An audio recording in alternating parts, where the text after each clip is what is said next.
Today we're talking about Facebook Live boosting, why you should be using Facebook Live, and whether boosting it makes sense for you.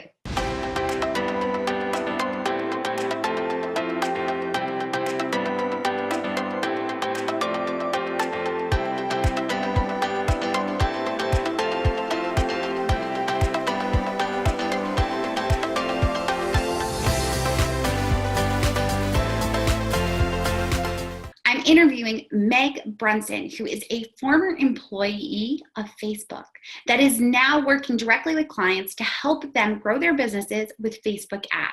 She is going to be diving into all Facebook Live information, and we wanted to make sure to offer up her Facebook Live guide as well as my cheat sheet. So down in the comments of this video, please make sure that you download that so that you have it come right into your inbox.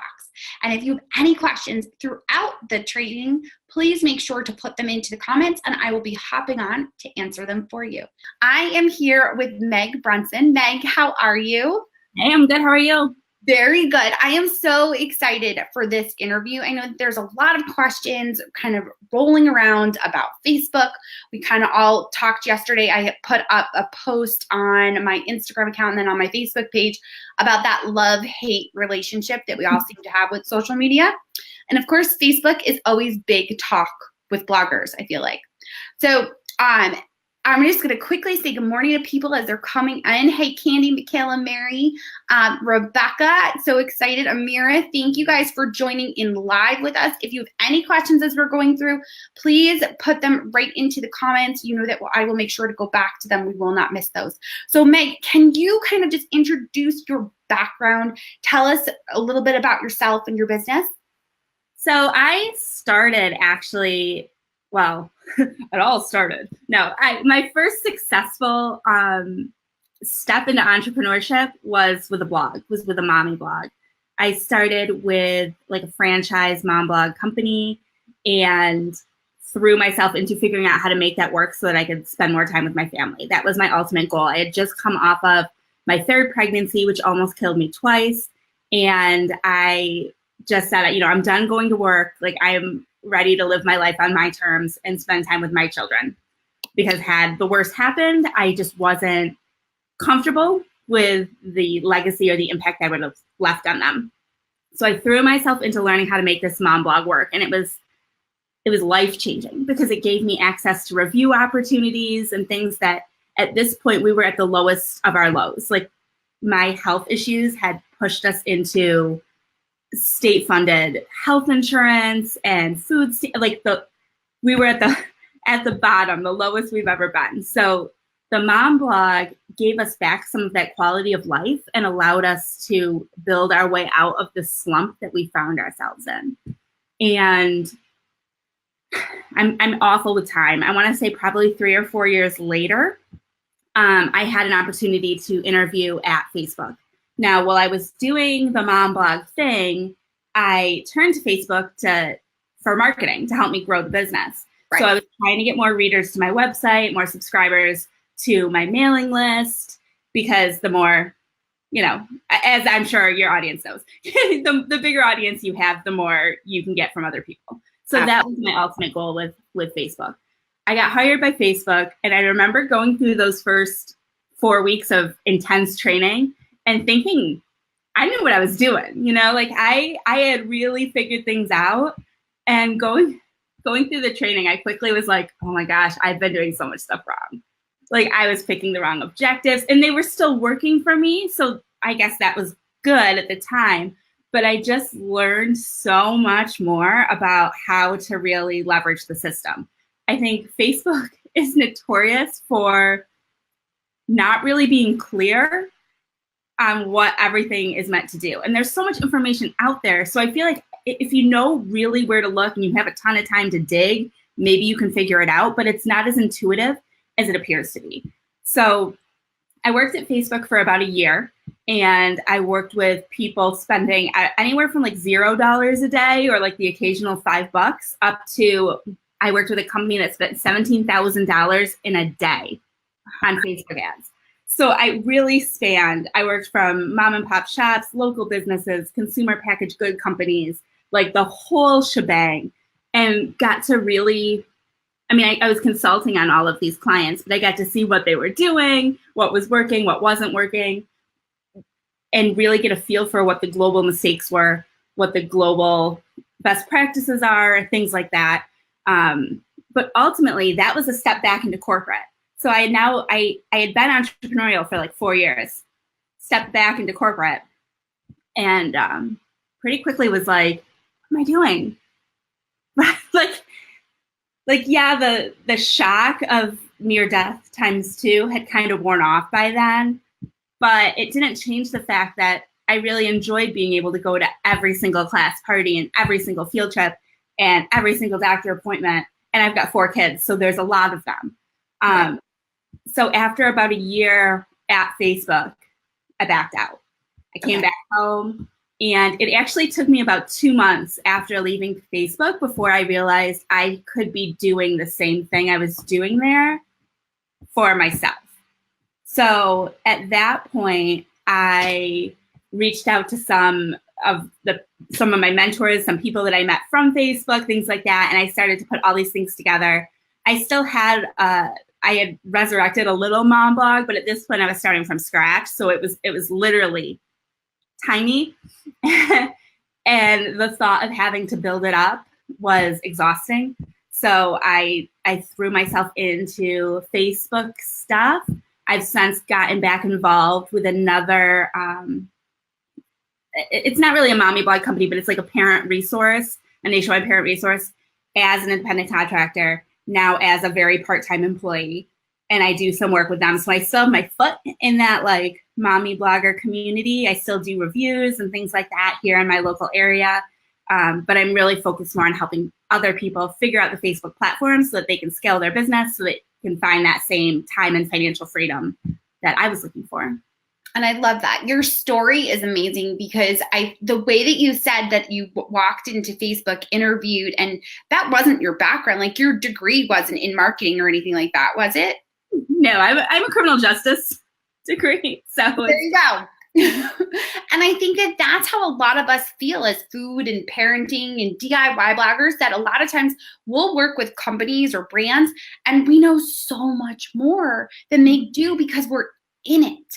And the fact that you were able to get a job working for Facebook and now be able to apply those principles, not only for business owners that maybe have products, but I think for bloggers, we understand, especially now that there's been so many algorithm changes, that Facebook ads are successful, but a lot of us are scared off on how to use them. Or we hear certain things from other gurus about what should be done and boost this and boost that and get followers from Singapore. And it's so much information to know who to trust, what to actually do.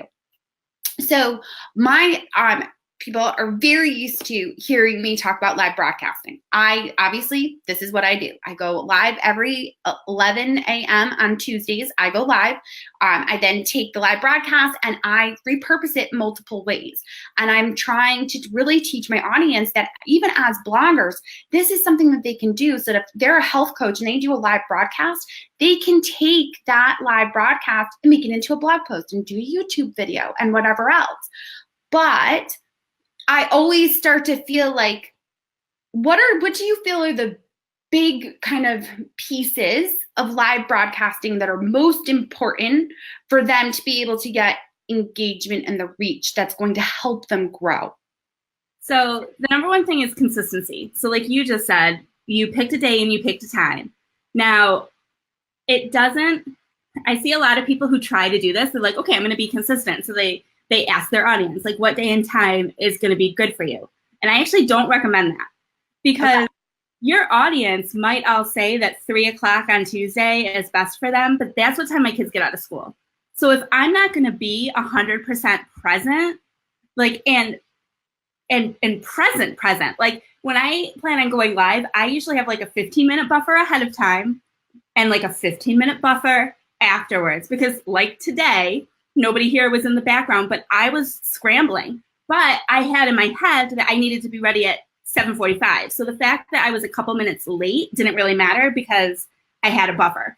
So I like to have that buffer. And I like to know that there is nothing else that has my attention. So if my kids are getting out of, even if they're just walking into the house, they're going to catch my attention and I'm not going to be present. So you probably don't want to go live at 2 a.m. if all of your people are in the US, you want to use some common sense that way, but it really has to be about you because you're the one showing up. Number 2, and it's kind of a connection, is that more people will watch the replay than will watch the live, no matter how big you get. So don't let that number scare you. I've done live broadcasts where I'm like, oh, there were 0 people. And then 1 person came on, but they didn't stick around. But you still just have to plow through it, give it your best, because more people are going to watch the replay. And like you, if you've got a plan of repurposing it, it doesn't really matter who's live. Right. Because the replay viewers aren't going to see, hey, guess what? Only 1 person watched this. They're not gonna see that. Right. And the other thing that it's my little pet peeve is don't spend too much time in the beginning waiting for people to show up. So start strong. If you feel a little awkward, start by thanking people for watching the replay. Because even here, like I could see on the side, like I could see as people started watching, but it was probably, I don't know, what do you say, 10 seconds in? Yeah. Before anybody actually started watching? Yes. So in that first 10 seconds, hey, thank you so much for watching this replay. We were live over on Facebook, and now we're so excited to share this with you. Here I go into my topic, especially if you're going to repurpose it. Let people know it was live, and that might get some people, oh, I could have seen this earlier. I could have seen this first if I was on her page. So take those first couple seconds to thank people for coming back and introduce where it originally came from, then jump into your content. I still see videos where the first minute is them waiting for people to come. There's one girl that I've watched before and she's huge. She's grown huge from using live broadcasting. And she literally, for the first probably 3 minutes, looks in her phone and fixes her eyebrows. For 3 minutes, not even talking to anyone. And this is a girl that gets hundreds of people to come live with her. I'm like, why are these people sitting down? I'm not watching this. So crazy. No, I love that because it is. And there's a little bit of a delay too, especially if you're using software. I use Be Live to push in onto my Facebook page. And there's an extra delay than there normally would be. So really not worrying about that and just having that conversation. One of the things that I noticed too from kind of taking a look at your site, and for those of you that are live with us, even if you come back and you're listening to the podcast, in the show notes, I'm going to link to it. Meg has a live broadcasting guide. It's up in the description. If you're live with me now, make sure that you download it. I was going through it, and as someone that also believes so much in live broadcasting, looking at your guide, there were so many good pieces of information, and you really emphasize the one thing that I love to emphasize, and it's the fact that there should be a purpose. There should be a call to action. So I just gave the description to make sure that they go and download your guide, making sure they have that. Can you talk a little bit about what you think is a strong call to action, the purpose of doing a live broadcast? So I definitely love list building. Okay. Facebook is a borrowed platform. And lately there's been, there have been a lot of fishy things happening. People are signing onto Facebook, well-known marketers and people with tons of friends, and everything's gone. Everything is gone. All their pictures, all their their profiles have been wiped out. And that's a whole nother topic. Be authentic. Don't run your business from your personal page. Main story. But oh, they were running it from their personal page rather than their business, rather than a business page. Oh, well, dummy. Shame on them. Sorry. And it can be, and that's the thing too. When you get into public figureism, I don't know how to say that, but then it can get a little fishier. Where are those lines drawn? How much business is too much business? When does it become a business page? Again, that could be a whole topic in itself. But the main thing I want to mention is groups can disappear, pages can disappear. I mean, you could get hacked. Hacking happens. I feel like it's less common than people think it is. But this is Facebook's house. These are Facebook's rules, and Facebook decides who stays and goes. So you don't own anything. You cannot download a list of your friends or of your page followers. Like, so what would happen if tomorrow Facebook was gone? Maybe they go bankrupt and maybe they're just gone tomorrow. Would your business survive? And if the answer is no, then you need to do something about that. And building your list is a great way to do that. So even though open rates on emails aren't the best and things like that, I truly believe in trying to get people over to your list so that if Facebook disappears tomorrow, or YouTube or Instagram or any of these platforms, I mean, who's still on MySpace? It happens. Things become irrelevant. So have a list so that you can bring that list with you where you go next. And that's my biggest thing is get people on a list. Or you can use it to funnel them like into a program or whatever if you've got a course or a program, you can definitely use that as the top of your funnel. And I think we're going to talk about that in a minute too. But that typically involves getting them on a list. So yes.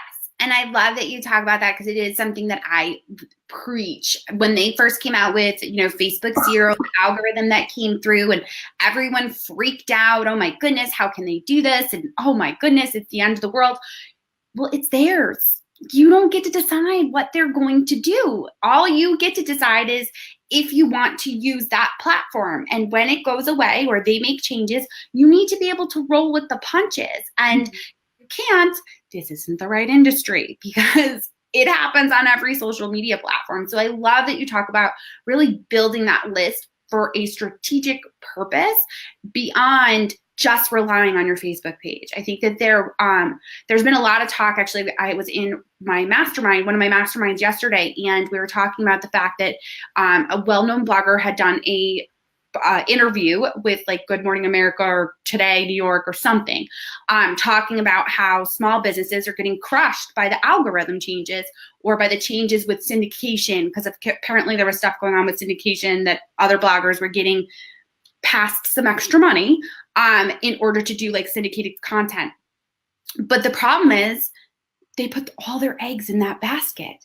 And like we talk about constantly, you have to diversify. You cannot rely on one form of traffic to your site or even income if you're getting income off that platform. So I really love that you talk about building your list, the importance of it, and like where to go with it. So when we're talking about live broadcasting and we're looking at wanting to put money behind it, which I start to get nervous just talking about it, because I was at a conference recently in New Orleans and I was on a panel with a PR agency, and there was a bunch of bloggers, and the PR agency is talking about to all of these bloggers that are sitting listening how they need to put money behind all of their posts for when they do a sponsored post.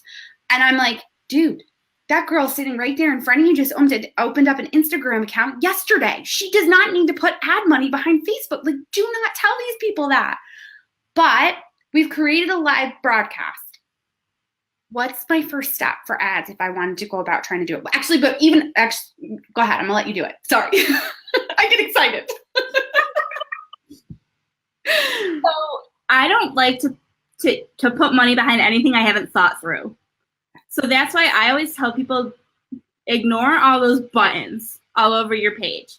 Like the buttons that tell you that this post did better than 95% of your other posts, and this post did better than 75%. And if for just $10, you can reach 10,000 people. Or like, I ignore all that stuff. That's like the candy bar at the checkout aisle at the grocery store.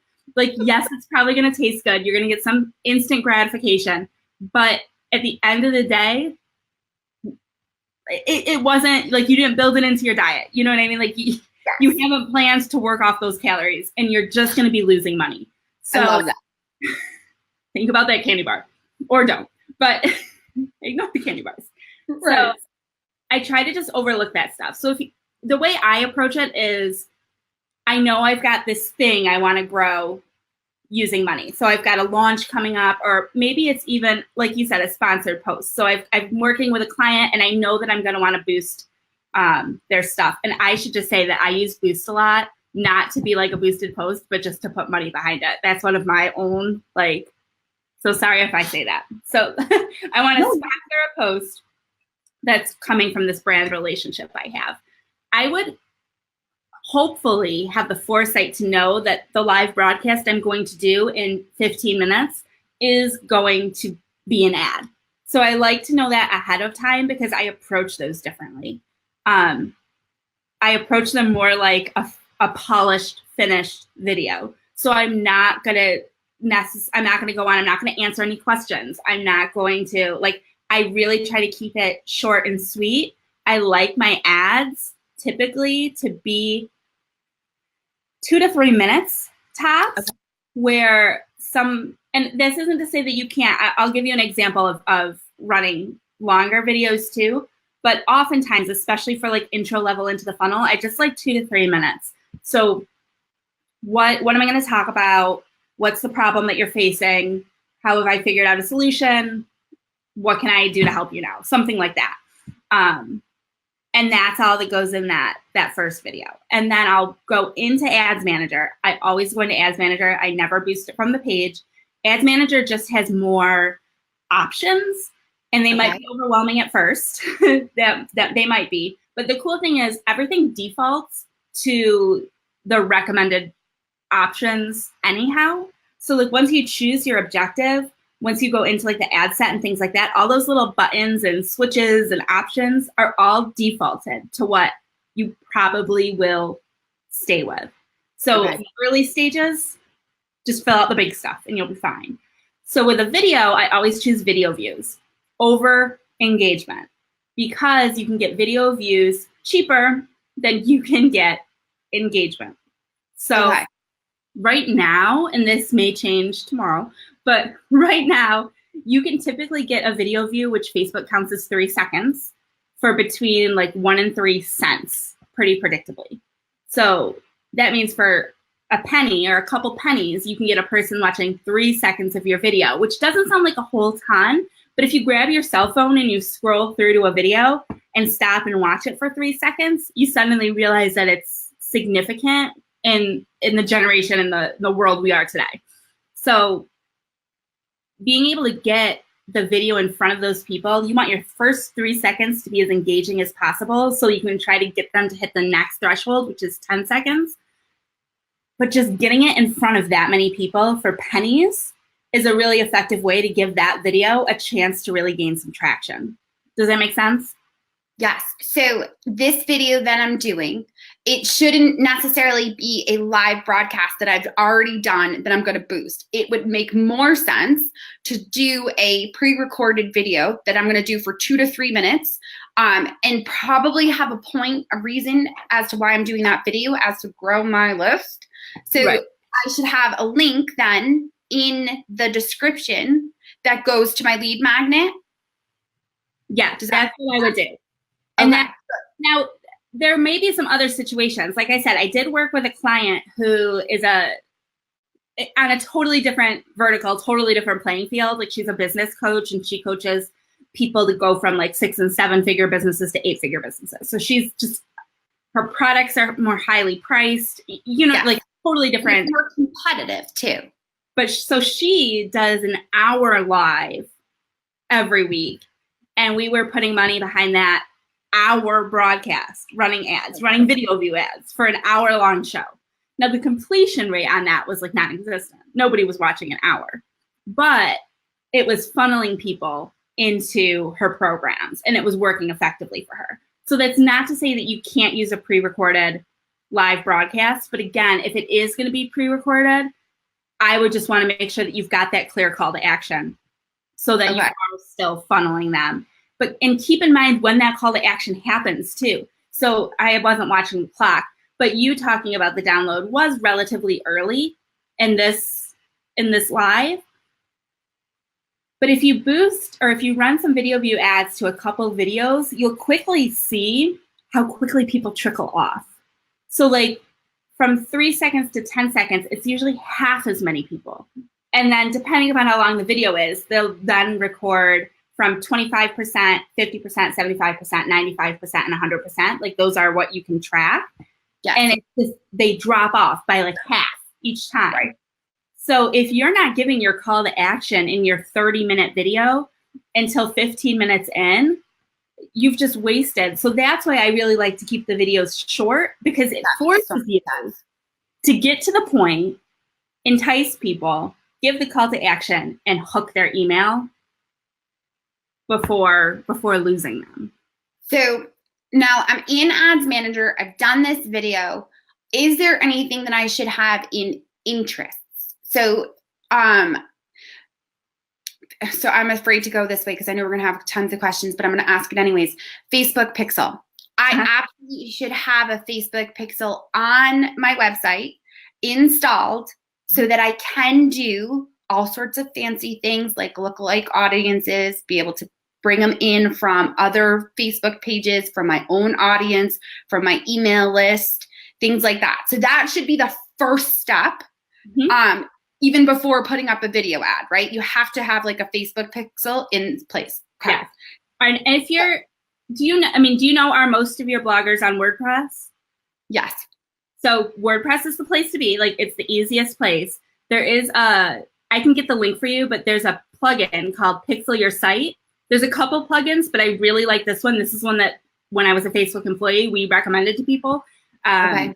And it's really easy. You only need the free version, and it's copying the Pixel ID number. So not even the whole code. It's just copying and pasting the number. So there's almost no way you can mess it up. Okay. Good. Perfect. No, that's good to know. And that's the thing, like I always, like I want to start to talk Facebook, but it can get so in depth then when you're talking about lookalike audiences and all these different aspects. So the interest, one of the questions that actually was asked is Candy is a blogger, but she also has a husband who runs an auto shop. And she was wondering about who to target with her interests for the auto shop, for the ad video that she's running. So with the auto shop, I would ask, because it's a local business, like how far are people traveling? So I would start with the radius from the auto shop, because you can control that in your location. So maybe it's 10 miles. You can go down as low as 1 mile. The smaller you go, the smaller that your audience is going to be.